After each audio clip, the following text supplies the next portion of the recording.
कि हमारे मिश्रा सर के आशीर्वाद की बदौलत है, और बिना एक शिक्षक के आशीर्वाद की बदौलत आप कहीं भी किसी मंजिल को प्राप्त करना चाहते हैं नहीं प्राप्त कर सकते हैं। मैं आप लोगों के लिए 4 पंक्तियां कहूंगा। जमीन पर आकाश पैदा कर, हर कदम पर विश्वास पैदा कर। जमीन पर आकाश पैदा कर, हर कदम पर विश्वास पैदा कर। मांगने से कुछ नहीं मिलता मेरे दोस्त, तू अपना इतिहास पैदा कर। मांगने से कुछ नहीं मिलता मेरे दोस्त, तू अपना इतिहास पैदा कर। और इस बार मेरी कोशिश है, अगर मेरे सर का आशीर्वाद रहा, मैं पूर्ण रूप से तो नहीं कर सकता हूं, लेकिन अपने कोशिश में पूरा जान लगा दूंगा कि इस बार टीआई 4 की वैकेंसी में रैंकर उत्तर प्रदेश का विद्यार्थी होगा और हमारे मिश्रा सर का नाम होगा, भारतीय इतिहास होगी और अफसर एकेडमी का नाम होगा। इतिहास में एक ऐसा विद्यार्थी था जिसने अफसर एकेडमी में पढ़ाए हुए शिक्षकों के सम्मान और गरिमा को बनाए रखने हुए बिहार की धरती पर रैंक प्राप्त किया। तो आप लोग भी कोशिश करिए, ये नहीं कि वैकेंसी नहीं आती लोगों को। आज के डेट में सबसे बड़ी बात है संतोष से आप लोग सिर्फ इतना बहुत सी पुस्तकों का अध्ययन करते हैं, वे इस भ्रम से बचे।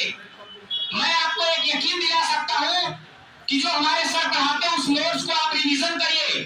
बहुत से विद्यार्थी सोचते हैं जितना मार्क आता कैसे होगा। सिर्फ एक चीज है, practice and revision. If you want to achieve your goal, first you should practice more to more. ज्यादा से ज्यादा प्रैक्टिस करेंगे तभी आप सफल हो सकते हैं। हर विद्यार्थी यही सोचता है कैसे हम पढ़े, पढ़ने से आपका रिजल्ट नहीं होता है। आप जितना प्रैक्टिस करेंगे, जितने क्वेश्चन आपके सामने कई बार गुजर जाएंगे, अगर परीक्षा में आपके सामने आते भी है तो आपको नेग्लेक्ट नहीं करना, उस क्वेश्चन से आप पार हो जाएंगे। यही तरीका, जितना आप प्रैक्टिस करेंगे, और मैं पूरे यकीन के साथ कह सकता हूँ कि सर जो भी पढ़ाते हैं उसको आप रिवीजन कर लीजिए, प्रैक्टिस सेट लगा लीजिए, और इसके बाद भी अगर अफसर एकेडमी से आपका सिलेक्शन नहीं होता है, आप मेरे खिलाफ मुकदमा चला देना। ये बात आपके सामने मैं कर रहा हूं।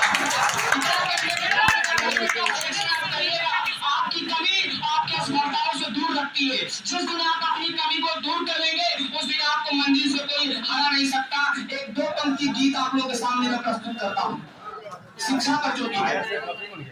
शिक्षा क्यों जरूरी है? हम लोगों के आने वाले जनरेशन है, सबके लिए शिक्षा की जरूरी है। अगर शिक्षा नहीं होती तो हमारे सर का, हमारे विद्यार्थियों का, हमारे समाज में किसी का कोई सम्मान नहीं होता। आज शिक्षा की बदौलत हम यहाँ आते हैं सीखने के लिए, तब आपके समाज में सम्मान है। जो शिक्षित नहीं देखे उनको पशुओं की तरह समझा जाता है। तो शिक्षित बनिए, सभ्य बनिए, देश के लिए, समाज के लिए, इस पवित्र पावन धरती बिहार के लिए आप कुछ करिए।